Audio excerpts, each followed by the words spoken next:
Yüzürükten çıdavaran kutlayan, hormatly Celil dostumuz Celil Karabaş hem de Aman Hümet Tahala'da kutlayan, elbette bir şivanın hem de Koçmelet'te bir İttihamkön dostumuz var. Bir Allah'ın Necmettin, bir de Aşır Kulçi, onlara da sağ olsun aytlarını.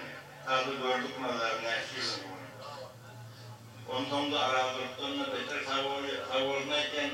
Musağa da şimdi yoldaşlarım yanımda ağırmasın.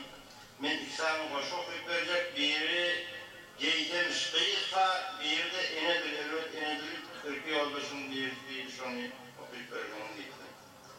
Geyten ışkıysa, çaklı koyunak deyip, koşuptun koşuyu, salım salım muatlar, kıyıların ışkı, erkekler taraftir, dört yarım saçlı, saçları bir karış, birinden kıyısa, Türkmenin köyünün geytemiş kıyısa.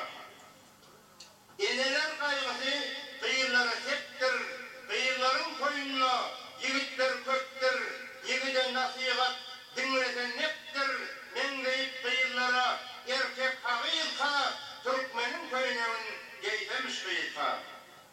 Gözellik asmandan inip kıyılara, hayalini örtendir, ol yalnızlara, dilinden eşitten diysen sağlara, gözeller sağların çalsamış yağıtka, Türkmenin köyünün geytemiş kıyısa.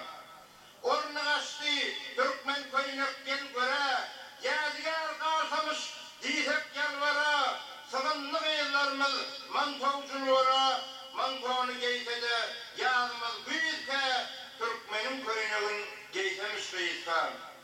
Bayların karnına çelek giydiler, köyünükten kaygıyımız çörek giydiler.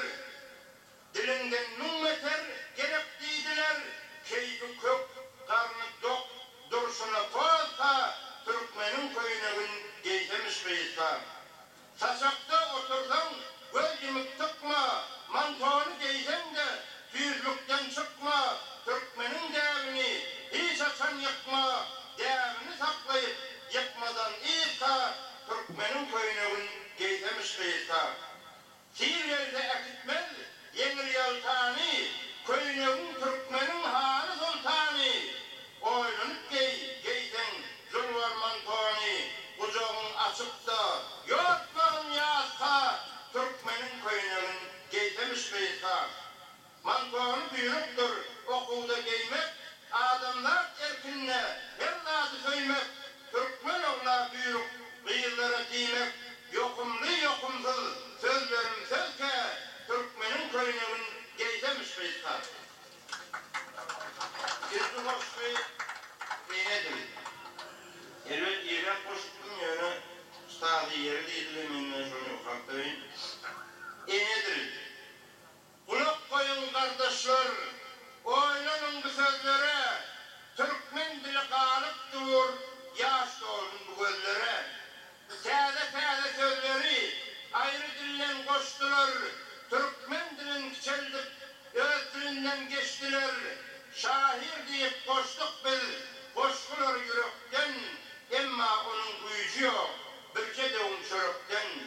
Devretmeli yaşlara, ene ata öğünle, yörütmeklik bu dili, şahirlerin boynunda, atı kaldı çapkıda, sağlı aldı toylarda, dağılmasın Türkmen dili, çöllü kalan köylerde. Bir ikiğini bilmese, yekta deyip sanıyar, öz dilinden el çekip, ayrı dile yanıyar, enesine mamani, diğer papağan çağası, ecekleri emmedir, emuğulda ağası, dayzası da kalmadı, öz payının iyilinden, dayzası hâlı oldu, arttırıptır kolundan.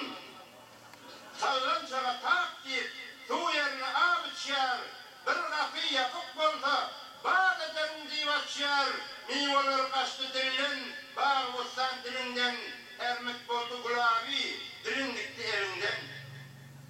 Mah aydan avadan, aftap günden yaktıra, sendeli giyse dile, oturmuştan baktıra. Türkmenliği gelin bolsa, eru Hasan'la Frus oldu dediler. Ayetine kek deyip, boşarını moç diyer, ökçesi de paşladı.